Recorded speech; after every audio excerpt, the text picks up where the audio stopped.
Welcome to the Ask Brien podcast radio show, where you'll hear from some of the most successful founders and CEOs of businesses and startups, sharing their best advice for success and even some stories on how their mistakes actually make them even more successful. Now, here are your hosts, Brien and Traci. Welcome to the Ask Brien radio show on KHS 1220 98.1 FM. Now, if that song does not get you pumped up for July 4th holiday, nothing else will. Got a point, actually. Really, right. You do.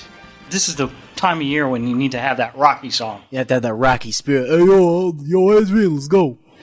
Out of my way! That was fabulous! All these letters that don't begin with an E. It's close, though. F is like right after E. Yeah. One is excellent and one is failing. True. All right. And excellence is one of the ones. So now excellence is out. And since you're an engineer, that's out. So. And we don't empathize, so that's out. It's 3. You got a lot left. Anyway, for those who've not listened to the show, Ask Brien, we're weekly, and we have an episode each week where we interview either a startup company, a CEO, or somebody who can teach you something about business. This week we have a very special guest as well, and we'll be introducing him shortly. Before we do that, though, people have always asked, and we begin the show each week for those viewers who have never listened, why Ask Brien is spelled with an E. Most people spell Brien B-R-I-A-N or B-R-Y-A-N. Why in the world did you spell it B-R-I-E-N? I always tell them, well, because the engineer is Irish, and because he's Irish and he's O'Brien, that's the way we go O'Brien. So Mr. O'Brien Patrick from Ireland, what are the real reasons why we use E? Well, there's a couple of words that we have that are kind of like a theme for Ask Brien. In fact, you actually kind of threw a couple of them out there, which was engineer, because, you need the engineer as part of the show. It's me, heyo.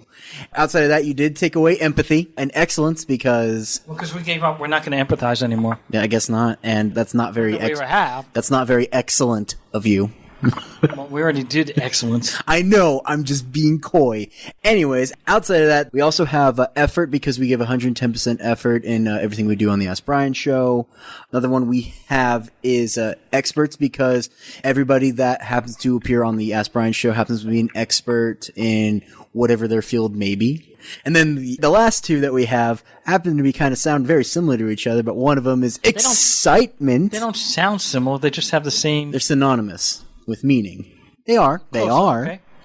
But one's excitement and... enthusiasm! Woo, woo, woo! There you go. That works. That was a pretty bad woo, woo, woo. I gotta work on that. Next episode we'll have a bigger woo, woo. A bigger woo, woo. More polished, right? Exactly. And so we have our co-host, and her name is Traci. Traci, you there? Traci Elizabeth with an E, Deforge. It counts. Yeah.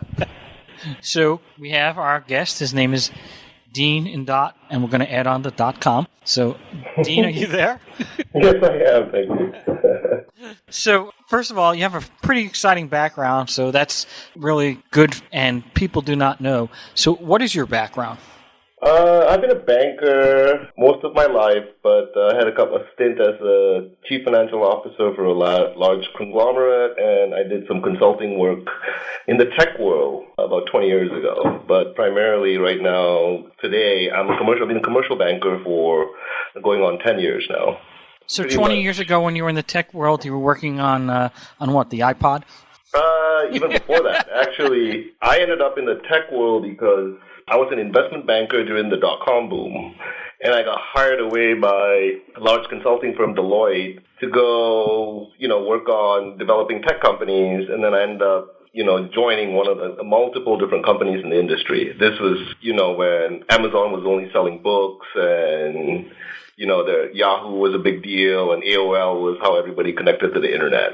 So I spent about 5 years in that industry. Yeah, I remember. All that I remember with the AOL was they also charged you by the minute. Nowadays, it was a very different world back then. Of course, you didn't get connected as quickly either. I mean, in the old days, you had Mom, why did you plug out the phone? I'm on the phone. What? That's right. I couldn't even have a call. Nowadays, people are walking around the internet like they're in a zombie. It's like if you walk down the street, there's like 50 people walking up and down the street and they're all watching their phone. Quite a different world. Very different. The engineer is admitting it.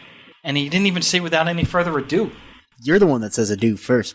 How do you spell ado? A-D-I-E-U. And why do I like that word? Because every single letter except the D is a vowel. And this is Adult Sesame Street. Also true. Okay. And the Cookie Monster will be on next week. So I'm glad we clarified that Adult Sesame Street just so everyone is clear, because Well, the podcast world definitely needs to know that. We're going to be the next Adult Sesame Street.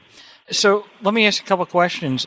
I mean, how does one get into Deloitte in the beginning? I mean, I actually had an undergraduate degree in accounting, and Deloitte was a big firm. There was Arthur Anderson when I was going to school, and who's now out of business. And I think they had Arthur Young, who merged with Ernst and Whitney. So, I mean, it's been quite a few things here. But I had an accounting background. Was your background in accounting, finance, or you just had a general background and got into the finance world? I got recruited initially as an investment banker. One of the companies we were working on to take public, I got hired away to go be part of that company, and that company was pretty much staffed or, founded by a number of Deloitte executives. So what happened was when that company went public, we left, and pretty much the CEO took all his crew with him and went back to Deloitte to do consulting in a different area. So that's kind of how I ended up there. Now, when you say doing consulting, I mean, I always think of consulting on a one-on-one with some business owner that has a furniture store that wants to develop an internet presence, whatever. I imagine your consulting is a much higher level, especially with a big firm like Deloitte. So what are the types of things that a consultant for Deloitte would work on? During my tenure there, I was a business systems analyst. So we worked on this project when Hewlett Packard and Compaq Computers merged. So that was our project. Our project was to go in there and make the whole process work. Synchronize the different parts of the company. It was a huge project. I think there was something like 1,100 consultants in the HP campus during the time. That's a lot of consultants. That's more than many companies have. Yeah, I mean there was Anderson Consulting back then. Anderson Consulting folks were there. Microsoft Consulting folks were there. We represented HP's data analytical side of things. Back then, business intelligence was a very new thing where one of the biggest products for consultants was to go into a company and tell them hey, you got all this data. Here's how you use it. Something that's, elementary in today's businesses, basically. Absolutely. And so how did you go from consulting to banking? When the House of Cards came tumbling down in 2002, I left and went back to school, got my MBA. And then when I graduated, didn't want to go back into consulting. And I decided, essentially join a small business. So I ended up getting recruited to work for a conglomerate, probably like a $30 to $40 million a year company with, 8 or 9 different divisions, primarily in industrial products. And I was CFO there until the second financial crisis, or what they call the Great Financial Crisis. There's a lot of crises you've been involved in. Yeah, two of them. Well, actually 3 now after last year. But the banking world is completely different. I mean, it's one thing to work as a consultant. You're telling, okay, we've analyzed the data and this is what we think. Working for a company as a CFO, okay, you're on one end, hey, we need to raise money. We need to have enough funds so we can do all the projects we want to do, meet our budget, potentially go public. If you're not a public company, potentially publicly companies may get a bond or may have to go out to a secondary offering to raise funds, etc. It's different being on the CFO side versus the banking side, which is, okay, all right, you want to borrow $20 million? Let me think about it. It's kind of like the buyer and the seller, right? A completely different side of things.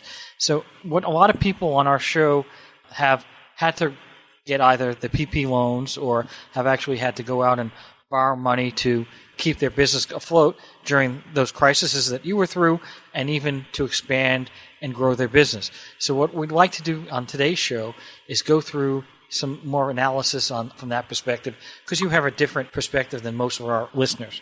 So without any further ado, we're going to ask some questions. So the first question we have is if I wanted to go out and borrow money, okay, what's the most important thing to do? Is it to clean up my financial statements so the balance sheet and income statement look good? Is it to review my tax returns? Is it, what are the things as a banker, not as a CFO, that the banker is going to look for to decide whether or not to loan $500,000 to the widget company? Yeah, good question. That's exactly what I do. Not exactly, but part of what I do here is actually being on the banker's side of that. And I think that in my experience, the key thing when a potential customer comes and asks to borrow is, do they know exactly what they want to use the money for and how that money will actually add value to their business, even if it's a startup. What I run into a lot is people feel that they need, say, like you say, they need $1 million, they need $500,000. But when you question the level of thought or analysis they put into how they're going to spend that money, that's where I usually see people trip up. They make a lot of assumptions. They don't really do their due diligence enough. So I think the key thing I look for is someone who, wants to borrow, knows exactly where every single penny of the borrowed funds will go, and can demonstrate that how that use of those funds will add value and, to the business, aka increase profitability, so on and so forth. But there are always going to be assumptions, right? So, for instance, if I'm company X and I say, oh, you know what, I've been a distributor for all these years, and I've been outsourcing the production to plant A, and I'm going to build my own plant and then go out and with my own plant, I'll be able to, triple my profits. But what people don't realize is that, when they're going out to another plant and using excess capacity of another plant, they don't have to have all the investment that they need to build the plant. And if the business has a slow period, unless they're going to outsource it and use it for other companies, they're going to have trouble. So there's a lot of assumptions made when people go out and borrow that money, and and it's all forecasting. Who knows? Nobody knows about the forecasting, including the stock market today, right? People investing in the stock market. Price-earnings ratio was big when I was a kid. Now, P/E ratio, go to a company like an Amazon or some of these companies that don't even have profits that are, selling for billions and billions of dollar valuations. Tesla is a good example of doesn't make any sense, right? I used to think the same thing of Amazon 15 years ago. Yeah. Well, going back to your question, from what I noticed, if you're looking at, a potential borrower that's an established company, for example, like a manufacturer like you, going back to the example you're using, most of the time you can see a delineation between, established companies versus, small business operators. The established companies do their due diligence really well because they've had the track record, they have the staff, they have the financial people, and they know how to do analysis, they know how to project.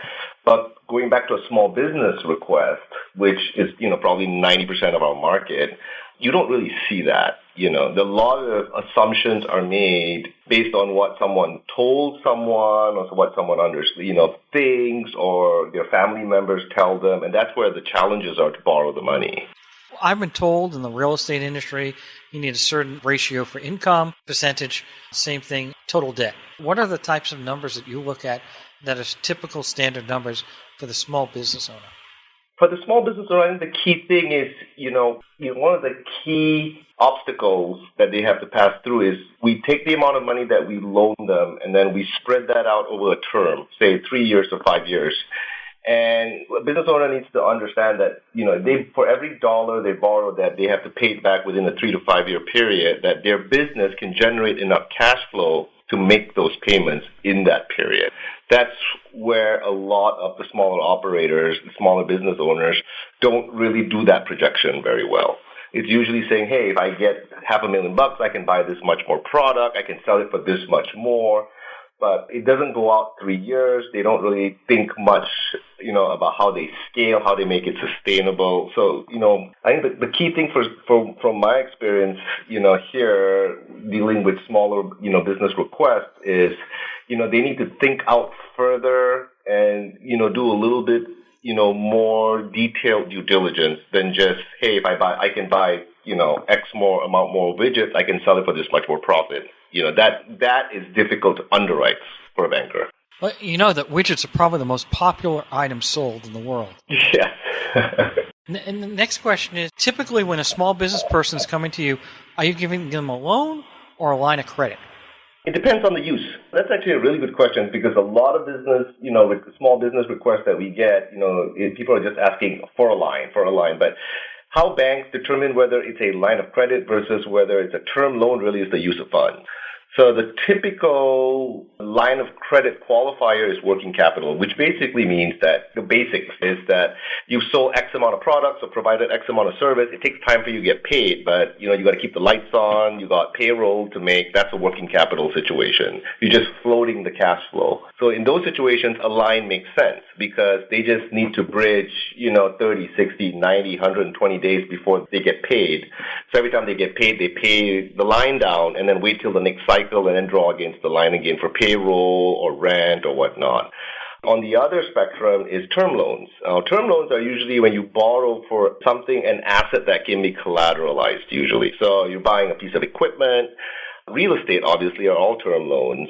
You're doing improvements or, you're expanding to a different location. You need to do, tenant improvements to the new location. Those are all term loans. Usually, term loans are based on you purchasing something tangible that the bank will use as collateral.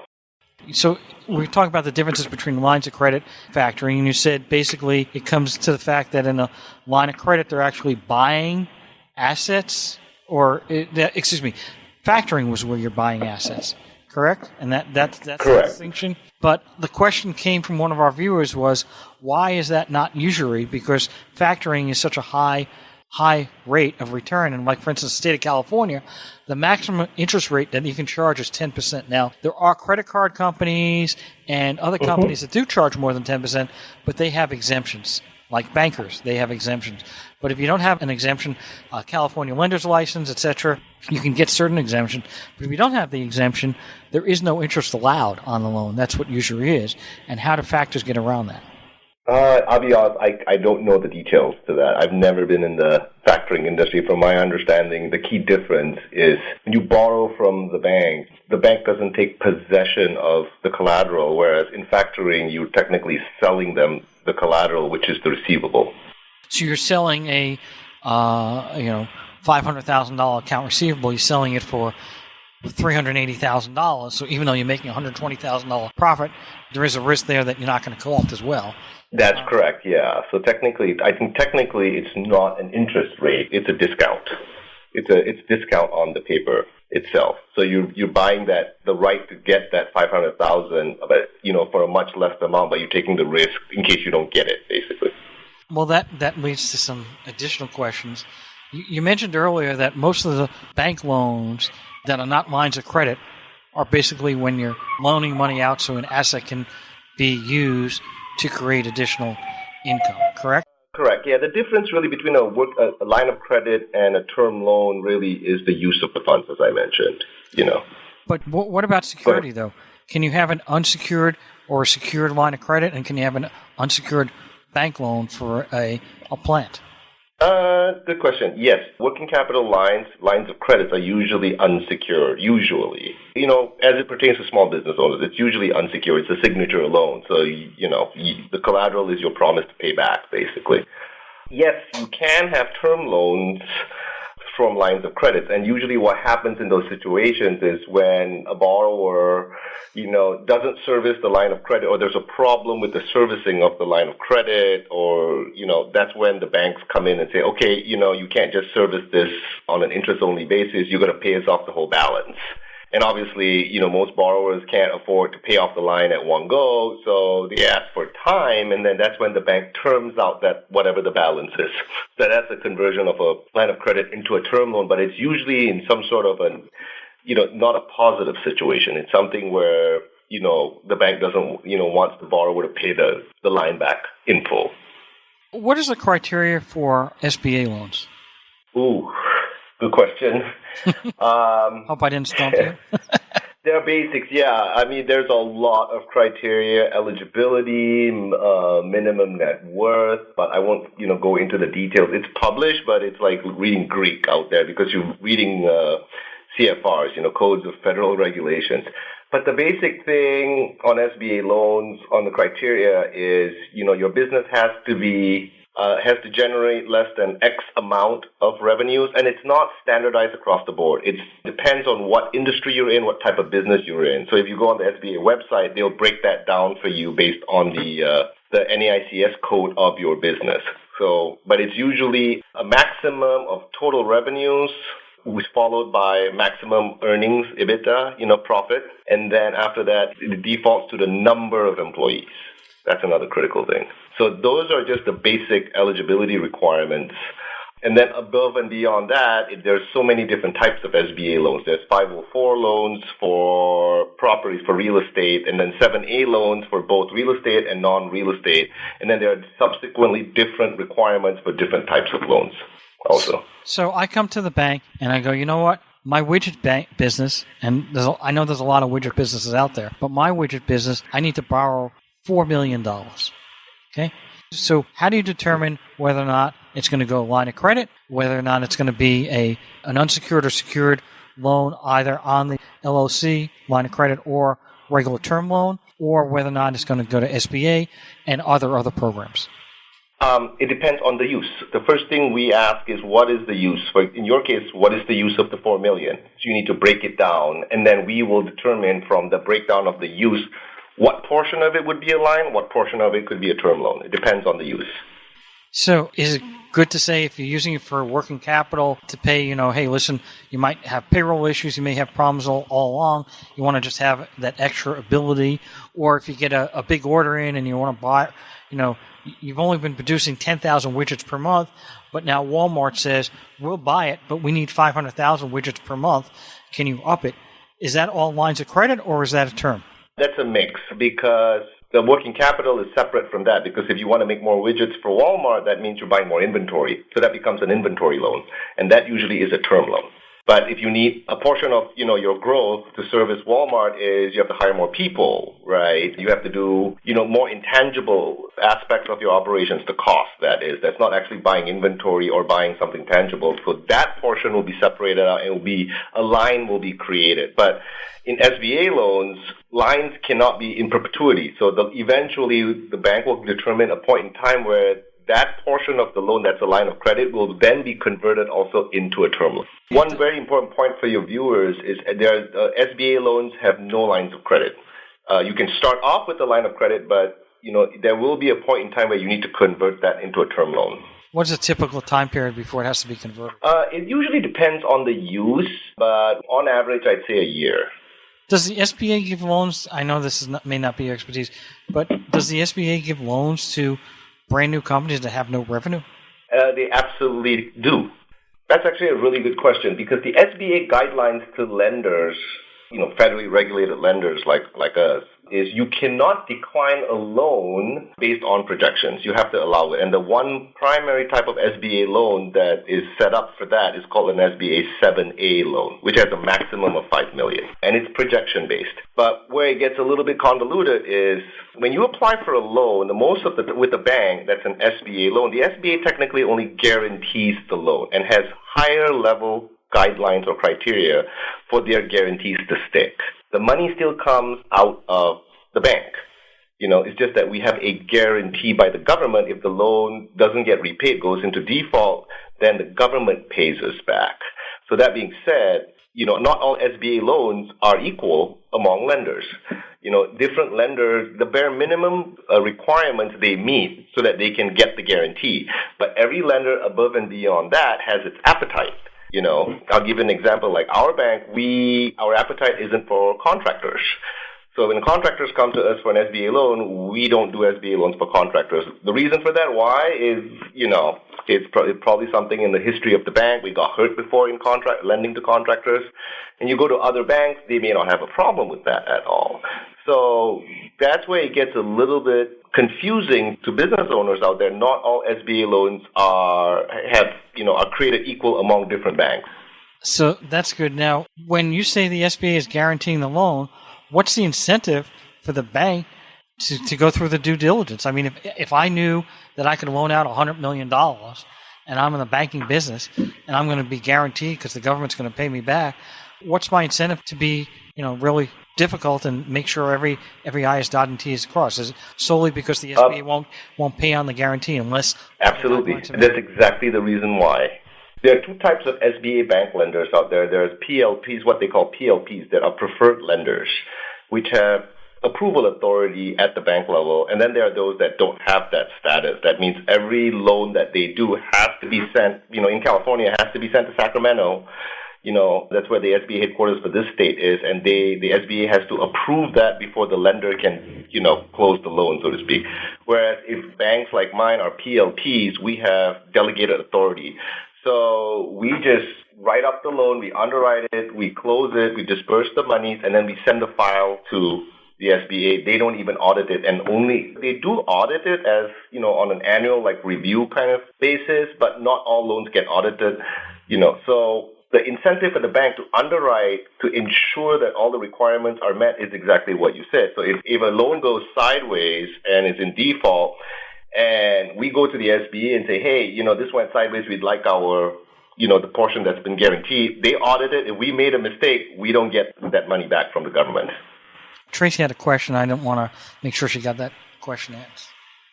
Well, it was just a personal question, really, since I have your ear. So you were talking before about businesses having projections that go out 3 years.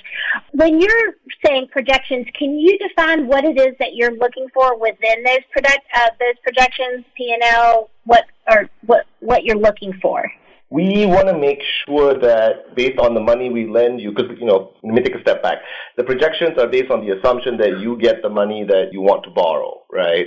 So we want to make sure that that money is put to work and your projections show that the company generates enough cash flow, enough net profit to repay the loan. That's what we look for. So projections with gross sales and then showing all the expenses and then what the net is and then what that's targeted to for the next 3 years. Exactly, yeah. And, when we underwrite loans, based on projections, we kind of look at your historical, or if you're a startup, we do our research to find out, what the cost to make a widget is and how much the market price for a widget is. And then we kind of validate it by looking at your projections to make sure it's apples to apples, that it makes sense, that it's not, reaching, so to speak, Not just my fantasy projections. Exactly. Yeah, going back to the first question just now, that's what happens in more than 50% of the time when I have a prospective customer sit in front of me and, they don't do that due diligence in that detail with the P&L. So they think that, X number of dollars now will equate to much more sales, which buys more product, and they look at it exponentially, and sometimes when you look at the industry, you're like, that really doesn't make sense, So that's one of the key problems I run into for small business requests. So I have a question that I just, we're coming up on celebrating our American history, and part of the American spirit is built on entrepreneurship, which is focused on lowering your taxable income. But then it becomes very difficult as an entrepreneur to be able to secure a loan if you're lowering your taxable income. So do you have any tips for business owners to, if you're wanting to get a mortgage, it really feels like that if you're an employee that gets a W-2, it's like a easy peasy. But if you have to if your financials are your financials for your business, then it becomes a lot more complicated to get a loan. Can you speak to that? Yeah, actually, for commercial banks or commercial bankers like myself, we look at tax returns and we adjust a lot out of the tax returns and we look at financial statements. There's always a difference. We are bankers are completely underwriters, the technical people in the bank that do the number crunching. We're very well in tune with how financials are reported through taxes, and we adjust all that. An example is, the simple example is, if you own property under your business, you can depreciate it. Depreciation is an expense. As bankers, if, we look at a tax return, a business tax return, we immediately take all that depreciation and amortization of equipment, whatnot, those expenses, and we add it back. Because we know those are non-cash expenses. Those are just meant to reduce your tax liability. So we do a lot of adjustments to come up with the actual cash, because what we're looking for is not what you report to Uncle Sam on the profit and loss basis. We're looking for really how much does the business spit out in cash flow to make the loan payments. So the only problems that, in my experience, I've run into is when, for example, you get a gas station operator or a liquor store operator and shows you his tax returns and says, oh, by the way, I make X much more, but I just don't report it. Now, that's not going to work, basically. Well, yes, that's how Al Capone got caught. Yeah, pretty much, yeah. Sir, what is the biggest loan that you've ever underwritten? North of $150 million. And that was for the swimming pool in your backyard? Was that for a company? It was actually for a large housing development project.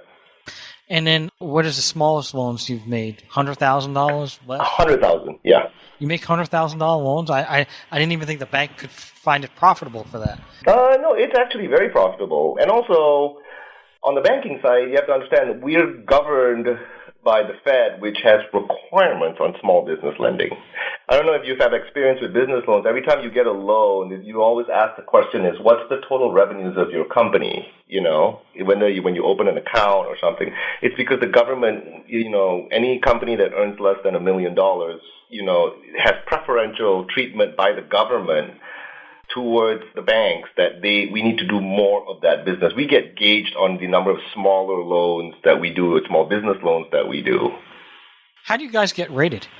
That's a very good question. I mean, that's a convoluted process by the Fed and their auditors, basically. It's usually capital. There's 3 different tiers. I don't want to get into the details, but it's quite complicated. Well, especially with 30 seconds left. Yeah, it's basically the Fed gives us a formula for 3 different capital tiers, and we get ranked, or the strength of the bank is based on how much capital, how good our capital is in each of those 3 tiers. Well, unfortunately, we're at our end. We'll have you back another time. KHS 1220, 98.1 FM. Thank you very much. Thank you for tuning in to the Ask Brien radio show. You can listen to us every Thursday on KTHS AM 1220 and FM 98.1, or via Facebook Live, or anytime wherever you listen to your podcasts. Visit AskBrien.com to join the conversation and ask us your business questions, and we'll answer them on our next episode. That's AskBrien.com.